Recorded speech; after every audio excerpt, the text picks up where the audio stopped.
Hey guys, welcome back to the channel. So today, we're going to be talking about stocks. More importantly, how to know if a stock is risky. Because, you keep hearing or reading, there's a crash coming, there's a crash coming. And there's always another crash around the corner, honestly, right? But we're going to look into, some things to kind of keep an eye out for, right? Because when you invest, it's smart to research what you're buying so that you're gonna avoid taking unnecessary risk, right? So there's a couple things you can do to make a or there's a couple things that can make a stock risky, right? And how you can find out before you suffer big losses, right? Because you're gonna lose, but we want to minimize the big losses, right? Little dips are okay, right? But when you're ready to really grow your money, nothing beats investing, right? It can give you great returns on your capital, right? In fact, when you pick just the right stock, the sky is the limit when it comes to how much your investment might appreciate. So, as an example, right? Let's think about Amazon. Back in the late '90s, about $4, but a single share today, it's worth somewhere around $3,500, right? You just think $4. If 10 shares for $4, you spent $40. 10 shares now, you're thinking $34,000. That's a big difference. So successes like that, they make savings accounts seem kind of meh, right? I mean, after all, you're likely to receive just 1% or less in interest yield by sticking your funds in a quote unquote high yield savings account, right? But even that meager return is being eaten away by inflation, which is, I think, inflation has been rising more than 1% per year. So, investing in stocks definitely looks appealing, but as you know, nothing in life is guaranteed, and that's especially true in the stock market.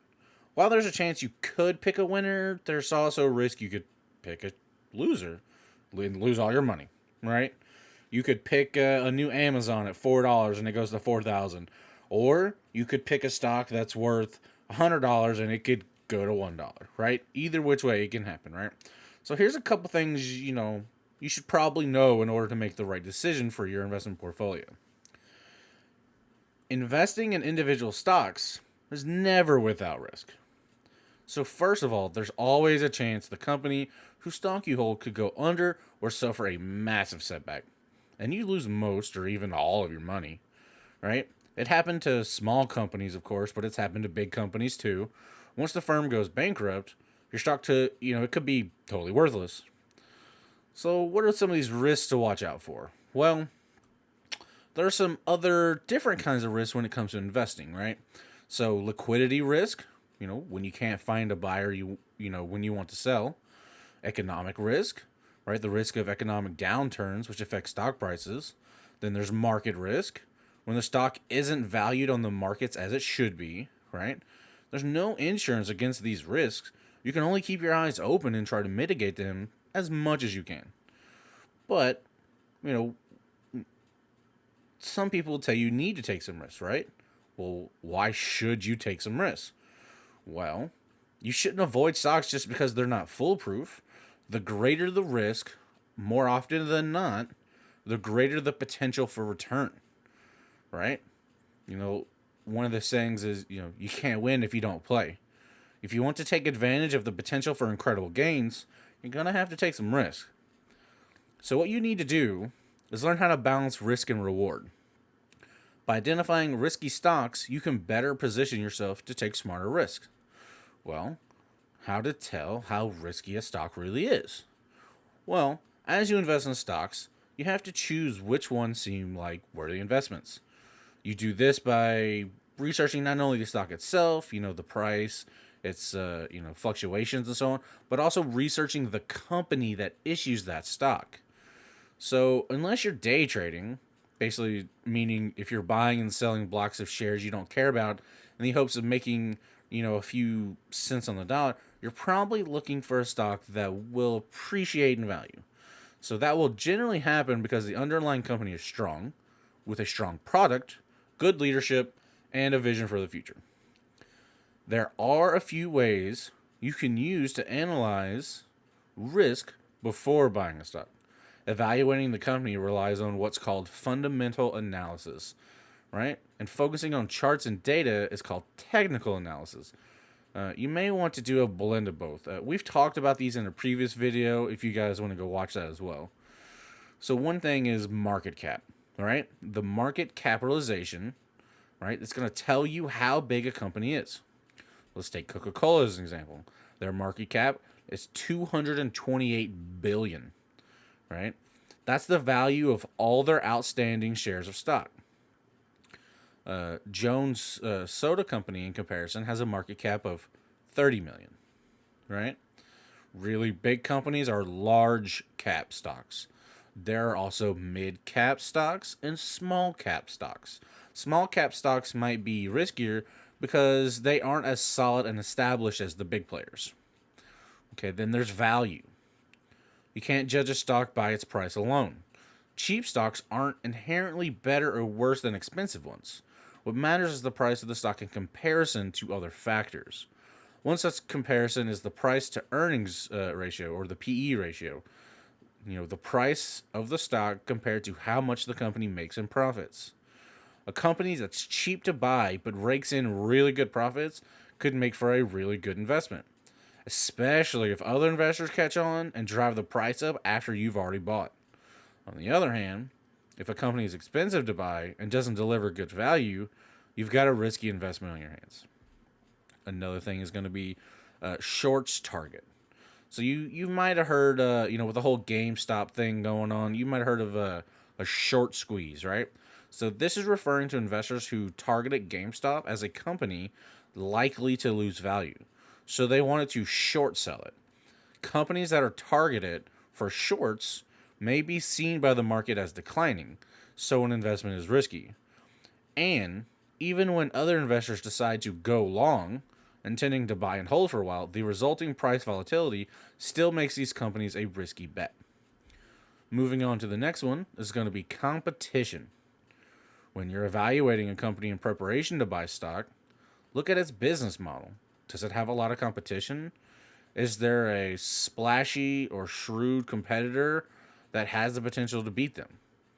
It's always hard to predict the future, but if a company or industry has a lot of competition, it sets up the possibility that they might not make it. It's risky to throw everything behind one company in a crowded field. You never know, because another firm might figure out a way to beat them, and they would become the better investment. The next thing to talk about is going to be a track record. You should definitely take a look at a company's track record. Do they have a proven history of advancement, innovation, and excellence? Let's take Apple, for example. Very strong track record. A solid history of performance, even if there have been a few missteps. A strong track record decreases riskiness, while a spotty track record makes stock a little bit riskier. Another thing to look at is going to be beta. Some people will say you need to check the company's beta, which is just a measure of the volatility of its stock price, right? So, while the volatility of the stock or the price of the stock is definitely one data point to consider, obsessing over the beta is a backward-looking method. Price changes in the past do not predict performance in the future, right? So make sure you're considering other methods of evaluating a stock as well. And of course, one of my all-time favorites, common sense, right? I mean, consider the health of the firm. Have they been in the news? Or, have they been rocked by a scandal? Has there been any fraud? Has their CEO been ousted? Is the business in a declining industry? Is there a bankruptcy in the offing? Right? These are all going to be red flags that the value of the company may dive shortly, right? Even, if it hasn't already, like, you can see these coming. And while there may still be some money to be made in these situations, some of these trades lean towards, speculative or speculating than they do, investing. If you're in it for the long haul, the company should be too. So when you're picking stocks, you can think of them as low risk, not no risk, versus high risk investments. So then we've got, some low risk stocks, right? Well, your lower risk stocks will be large, stable companies with a solid history of performance, perhaps a lower price to earnings ratio, and a good value to both customer and stockholder. People call these blue chip companies or blue chip stocks.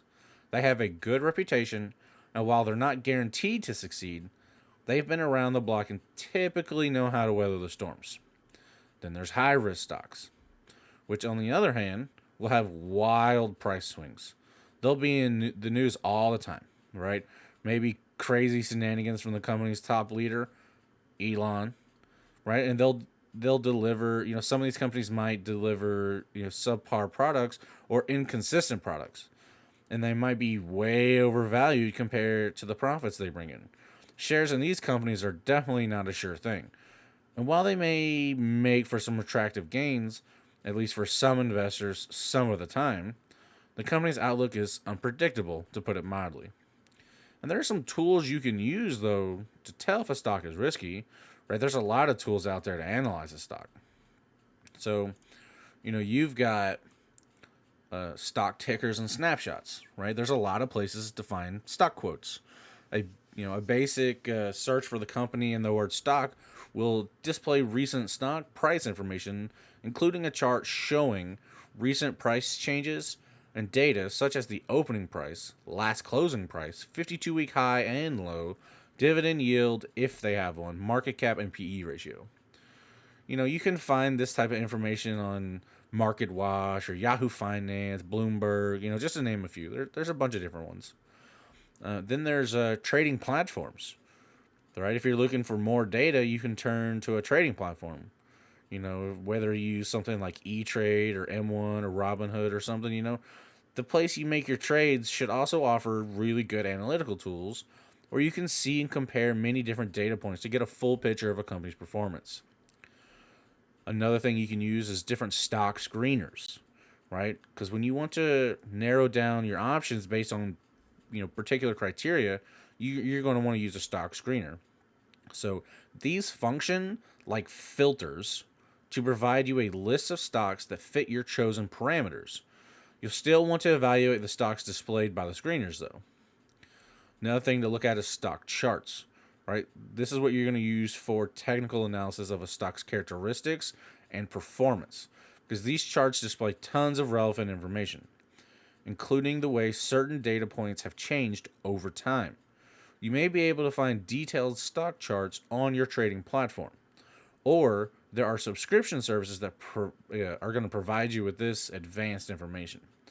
If you want to learn how to, read stock charts and do technical analysis, there are some other places that offer like trainings, videos, and webinars that'll teach you. But I'm sure a Google or a YouTube, search is probably almost just as good. SEC filings are another good place to look. Public companies are required to file public information about their operations, including their balance sheet. You can read these filings and get more detailed info about the company that you can use to make your decision.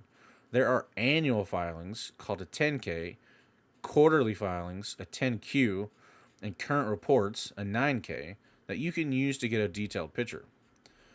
To find these reports, there's a free public database called Edgar that will allow you to look up stocks, ETFs, and other securities so you can check out their filings. You'll also be able to see information on executive pay, shareholder meetings, insider transactions, and a bunch of other stuff. It helps also to keep tabs not only on general market news, but also news related to your particular industry or companies of interest. If there's something going on that makes the news, you as an investor ought to know about it. Watching the news will keep you informed on major moves, economic trends, and other insights that you can use when you invest. The vetted companies like, there's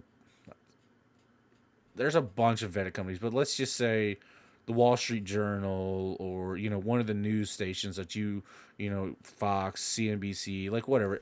Just, some of them, they're going to give you a good starting place for financial news. But there's so many places online to get financial news. I'm sure you have your favorite, right? And the last thing is, expert advice, right? Because it doesn't hurt to get expert advice on your potential trades. You could hire an advisor or a financial planner for formal advice, or you can ask your broker if you have one. Now, it's important to note that you shouldn't take advice from just anyone, especially if that person has something to do, like gain from you investing in the stock, right? And on a side note, it's not like that's really ethical either. You can double check for any conflicts of interest, though, by using the Investor Advisor Public Disclosure tool. Look up your advisor or broker and see their professional background, qualifications, and any affiliations or product relationships that you need to be aware of, right? Risk might mean something different from one person to the next. What you consider risky might not even register on the radar for someone else, or maybe the opposite is true. The definition of risk depends on what type of investor you are, conservative or aggressive. Conservative is going to be low or medium risk, aggressive is high risk, right? So if you're a conservative investor, you want to preserve your capital as much as possible, right? Because losses make you itchy, panicky, and you hate the thought of the value of your money dropping, right? And the idea of a total wipeout, leaves you up at night, hard to sleep, right? It's hard for you to act when you're uncertain of the outcome, and you want to feel completely confident that any investing moves you make are as hedged as much as possible. On the other hand, if you're an aggressive investor, you feel okay with taking some big swings in the hopes of making some big money. You live by the credo, you win some, you lose some. And you're always looking for the next big thing. You're alert to opportunity, and you have to play big to win big. Conservative investors are going to be warier of risk than aggressive investors. They'll be more likely to go for lower risk investments, where an aggressive investor is okay with high risk investments because they know that risk is often accompanied by reward. Well, how do you avoid losing money on stocks? Well, knowing how to assess the riskiness of a stock is going to take you a long way towards, avoiding losing money, right? But there's some other things, right? Know your own comfort level. Don't invest more than you can afford to lose, right? Build up your financial literacy, right? Do your research.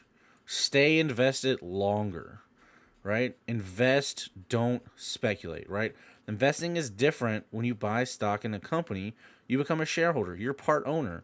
You have a vested interest in the success of that company because when they do well, you do well, right? So making smart choices with investing isn't easy. If it was, everyone would do it, right? But it is worth it to learn how to assess your investments, right? So knowing how to tell what stocks are risky will help you buy shares of strong companies with lots of potential and lots of room for the value of your stock to rise so you can grow your wealth, right? So I really hope, you guys got some good information out of this, maybe learned a couple things. Go ahead and, if you like the video, give it a thumbs up. If you're not subscribed, please, go ahead and subscribe to the channel. And until I see you guys in the next video, y'all be safe.